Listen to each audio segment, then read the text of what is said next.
Hello friends.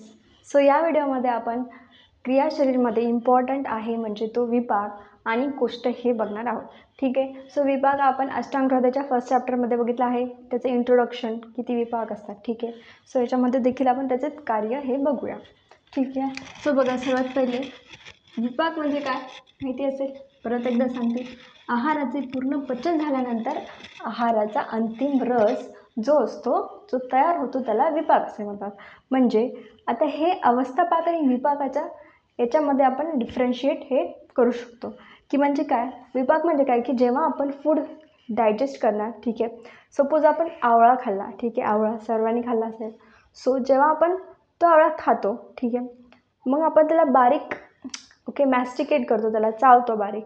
आणि जेव्हा ते आतमध्ये जाते, ठीक आहे, देन स्टमकमध्ये गेल्यानंतर त्याचं जेव्हा पचन होतं त्याच्यानंतर आपल्याला बघा त्याचं असा एक गोड चव लागते, बरोबर, पाणी पिल्यानंतर.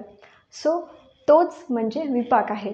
म्हणजे त्या आवळ्याचा मधुर हा विपाक आहे. पण त्याची चव कशी असते, स्टार्टिंगला तुरट असते, बरोबर, कषाय रस असतो. सो तेच विपाक आपल्याला तिथे एक एक्झाम्पल सांगू शकतो. त्याचा श्लोक काय, आहारस्य परिणामन्ते स विपाक इति श्रुतम्. जे आहाराच्या नंतर, त्याच्या पचनानंतर जे परिणाम आपल्याला दिसतो तो विपाक आहे. ठीक आहे. बघा आता विपाक आणि त्याचे कार्य.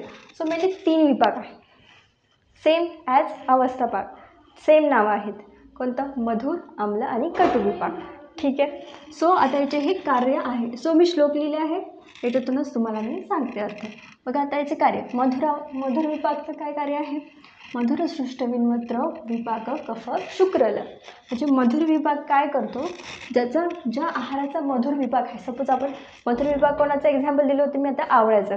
सो तो आहार काय करेल आपल्याला, सृष्ट विन्मूत्र, म्हणजे आपलं जे आपण म्हणतो ना मूत्र विसर्जन करण्याची प्रक्रिया.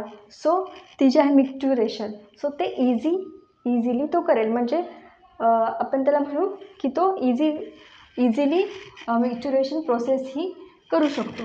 त्यानंतर विपाक आणि कफदोष हा तिथे असतो म्हणून. आणि शुक्रला आहे म्हणजे काय तर शुक्राचे सुद्धा निष्क्रमण ते योग्य पद्धतीने तो करतो, हे त्याचे कार्य आहे. देन आम्लाचं काय आहे, पित्तकृत सृष्ट विन्मूत्र पापो आम्ल शुक्र नाशन. तर आता आम्ल विपाक काय करतो, सृष्ट विन्मूत्र, तो सुद्धा मिक्च्युरेशन प्रोसेस करतो, ठीक आहे, इझिली. आणि काय करतो, पापो आम्ल पित्तकृत, ते पित्तदोष असतो. आणि शुक्र नाशन करतो. सो इथं काय करतो, शुक्र नाशन म्हणजे शुक्रचा नाश करतो. म्हणजे जर आपण जास्तच जर आम्ल विपाकाचे आहार घेतला तर शुक्राचा नाश होईल. चला देन कटू विपाक बघा, शुक्र हा बद्धविन्मूत्रो विपाको वातल कटू. म्हणजे काय तर शुक्र काय करे आपलं कटू काय करेल, कटू विपाक तो शुक्र हा आहे म्हणजे शुक्र वाढवतो. नंतर काय बद्ध विन्मूत्र म्हणजे काय तर मूत्राचे जे मिक्च्युरेशन प्रोसेस आहे तर तिला तो कमी करेल. ठीक आहे. म्हणजे मूत्रविसर्जनासाठी ते त्याला बाधा तयार करेल. ठीक आहे. सो आणि याच्यामध्ये काय वाताला कटू म्हणजे याच्यामध्ये वादोषा असतो.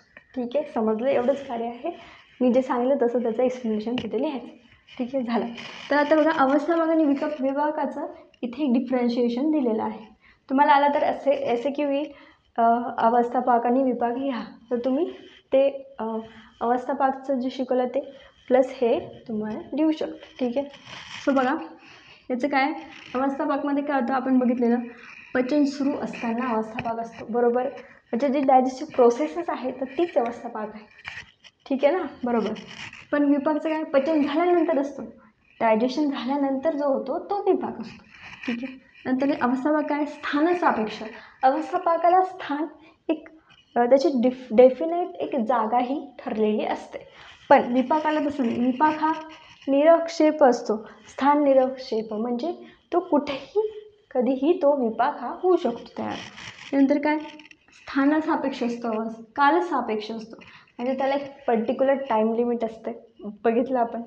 पण विपाकला कोणतंही टाईम लिमिट नसते, तो कितीही वेळ होऊ शकतो किंवा लवकर होऊ शकतो, बरोबर. नंतर काय, क्रमशः 3 आहेत अवस्थापाक, मधुर आम्ल लवण, मधुर आम्ल आणि कटू.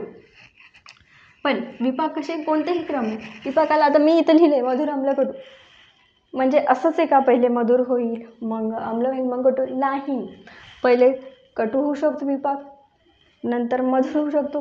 ही जी सिरियल आहे ती अल्टरनेट ही होऊ शकते. ठीक आहे. तर त्याच्यात काही द्रव्यांतर घडून येते. म्हणजे आपण बघितलं की डायजेशन प्रोसेसमध्ये बारीक बारीक होत होताना एका लिक्विड फॉर्ममध्ये होतं. पण याच्यात काय होतं, विपाकात रसांतर घडून येते की एक रस असतो तो दुसऱ्या रसात कन्वर्ट होऊ शकतो, है ना. मधुर रसाचा कशा रसाचा मधुर विपाक झाला, एक रसाचा दुसरा रस तयार झाला. ठीक आहे. नंतर हा काय अस्थायी आहे. म्हणजे काय तर अवस्था भाग हा अस्थायी, म्हणजे डायजेशन प्रोसेस ही कंटिन्यूस आहे ना. मधुर अवस्था भाग, नंतर अम्ल अवस्था भाग, मग कटू अवस्था भाग, तर ते चालू राहते. ठीक आहे. म्हणजे अन्न या तिन्ही अवस्थेमधून जातं. ते एकाच अवस्थेमध्ये थांबतं का? नाही. म्हणजे काय ते अस्थायी आहे. ठीक आहे. अस्थायी अवस्था भाग असतात. ठीक आहे. पण विपाक कसे असतात? स्थायी असतात. म्हणजे एका आहाराचा तो विपाक आहे तो तिथेच होणार, तिथेच स्टॉप. तो त्याच्यानंतर वेगळं काही रिॲक्शन काही असं काही होत नाही. ठीक आहे. सो असं हे आहे. समजलं अवस्था भाग आणि विपाकामध्ये डिफरन्स. ठीक आहे. पेपरला आला तर असं आपण लिहू शकतो. तर आता एक म्हणजे अजून एक टर्म आहे आपल्याला क्रियाशरीमध्ये की कोष्ठ. कोष्ठ आणि अग्नी हे दोन सोबत आहे. सो मी कोष्ठ इथे घेतले आहे. ठीक आहे. सो कोष्ठ म्हणजे आपण बघितलं होतं रचनाशरीमध्ये कोष्ठ. ठीक आहे. कोष्ठ आणि आशय. सो कोष्ठ म्हणजे काय म्हणली, जो पोकळ भाग असतो. सो बघा आता इथे कोष्ठाचं महत्त्व काय आहे, तर जे आपली जी डायजेस्टिव्ह प्रोसेस आहे. ठीक आहे. सो त्याच्यामध्ये जेव्हा आपलं फिकल मॅटर फॉर्मेशन होतं तर तेव्हा ती प्रोसेस म्हणजे ते कसं तयार होतं किंवा ते तयार होताना आपल्या जे डायजेस्टिव्ह सिस्टीम आहे तर तिची अवस्था काय आहे ह्याच्यामध्ये आपल्याला कोष्ठ परीक्षेतून समजते. सो कोष्ठ परीक्षा असते, अग्निपरीक्षा असते. ठीक आहे. सो बघा आता कोष्ठ परीक्षेमध्ये आपल्याला दोषानुसार परीक्षा तिथे करायची असते. कशी? सपोज वातदोषाचा व्यक्ती असेल. ठीक आहे. वात प्रकृतीचा, तर त्याचं कोष्ठ कसं असेल तर क्रूर कोष्ठ. क्रूर म्हणजे त्याचं जे डायजेशन आहे तर ते त्याच्यासाठी त्याला एकदम हार्ड स्टूल पास करेल तो व्यक्ती. बरोबर. बघा इथे लिहिले की वृक्ष गुणाचा परिणाम होईल. म्हणजे जो वृक्ष गुण आहे सो त्याचा परिणाम तिथे होईल, कारण वात दोषामध्ये वृक्षगुण येतो. बरोबर. सो जेव्हा फिकल फॉर्मेशन होतं तेव्हा वृक्षगुणाचा परिणाम होतो आणि त्याच्यामुळे असमाधानकारक मल म्हणजे कॉन्स्टिपेशन, बेसिकली असमाधानकारक एक सॅटिस्फॅक्शन भेटत नाही. सो कॉन्स्टिपेशन हे होतं कोणत्या वात दोषामुळं अधिक्य झालं. ठीक आहे. तुम्ही नोटीस केलंच असेल बरेच जण. नंतर पित्तदोष जर अधिक्य झाले तर काय होईल, मृदू कोष्ठ असेल. म्हणजे मृदू म्हणजे कसं बघा, त्या पित्ताच्या तीक्ष्ण गुणामुळे काय होतं, मला प्रवृत्ती सहज प्राप्त होते. म्हणजे इझिली डायजेस्ट होतं फूड. तुम्ही कोणतंही खा, गुरू लघु उष्ण तीक्ष्ण डायजेस्ट होतं. बरोबर. ते इझिली एक्सक्रीट होतं. ठीक आहे. आता कफदोषाचा जे व्यक्ती असेल त्याचं कफदोष वाढला असेल त्याचं कसं असेल, मध्यम कोष्ठ असेल. म्हणजे दोन्हीही क्रूरही कधी म्हणजे क्रूर आणि मृदू याच्या मध्यम कोष्ठ. सो म्हणजे मधल्या प्रकारचे कोष्ठ असेल. ठीक आहे. म्हणजे नॉर्मल आपण म्हणू शकतो. आणि समदोष, आणि जर तिन्ही दोष समजतील तर मध्यकोष्ठ, तर देखील मध्यकोष्ठ. सो हे आपल्याला जेव्हा परीक्षा असते कोष्ठ परीक्षा, जेव्हा आपण पेशंट येतो त्याचं आपण डायजेस्टिव्ह सपोज त्याला काही डिसऑर्डर असेल त्याच्या आपण कोष्ठ परीक्षा अग्निपरीक्षा हे घेतो. हे आपल्याला डायग्नोसिससाठी हेल्पफुल असतं. सो असं हे आपला विपाक आणि कोष्ठ आपण बघितलं. ठीक आहे.